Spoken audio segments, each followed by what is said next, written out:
With the holiday travel season right around the corner, keeping on planes in tip-top shape is actually more crucial than ever before to ensure a smooth trip. From maximizing your frequent flyer miles to understanding how maintenance impacts your journey, Nick Ewen, he's the Senior Editorial Director at The Points Guy, is joining me now to break it all down. Thanks for joining us, Nick. Yeah, thanks for having me. So from your perspective, how does the quality of aircraft maintenance impact a traveler's ability to take full advantage of frequent flyer programs and premium travel benefits? And how does this impact customer loyalty to specific airlines? Well, first and foremost, maintenance is all about safety, making sure that planes are operationally reliable.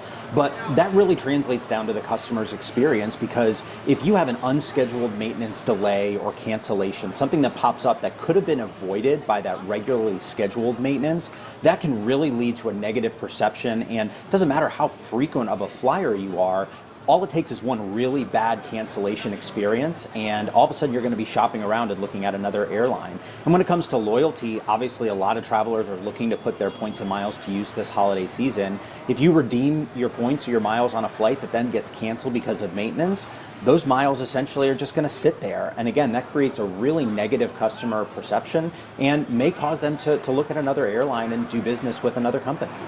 And in what ways do frequent flyer programs and travel perks such as points and miles benefit travelers when it comes to dealing with unforeseen maintenance issues or travel disruptions?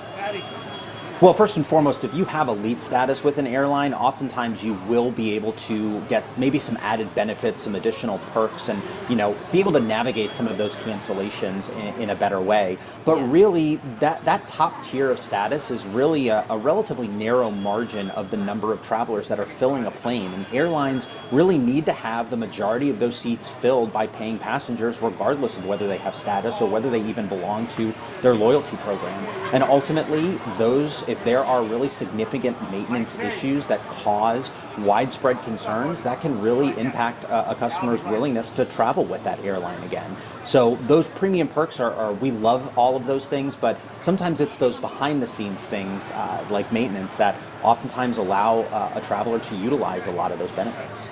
Now, with the holiday season travel, right around the corner, are there specific credit cards that you recommend consumers use to really build up their loyalty status and miles so it would help them with their flights, visiting their family or friends during the holiday season?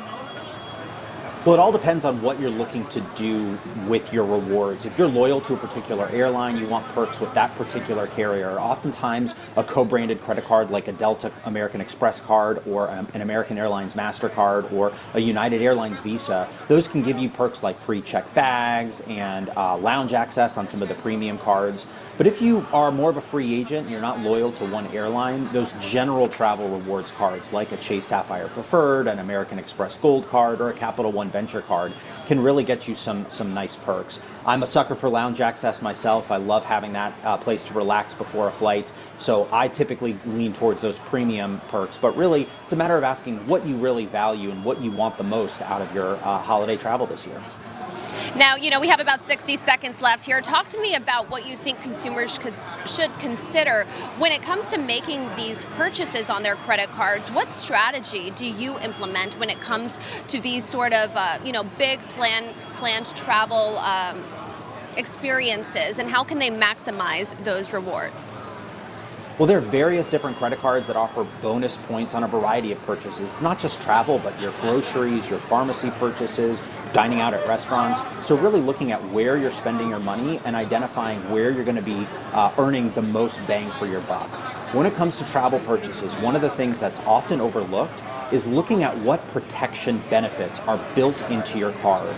A lot of popular travel credit cards have trip cancellation and interruption insurance, even trip delay insurance, where if you get stranded this holiday season, have an unexpected overnight at a hotel trying to get to your destination, there are a lot of credit cards that if you used that card for the trip, they'll actually reimburse you for those expenses. So the points and miles, lounge access, all those perks are great, but sometimes it's those soft benefits, those protections. So you really want to take the time to choose the right card to make those purchases this holiday season and into 2025. Great. A lot of key takeaways right there. Thank you so much, Nick, for joining us. Yep, thanks for having me.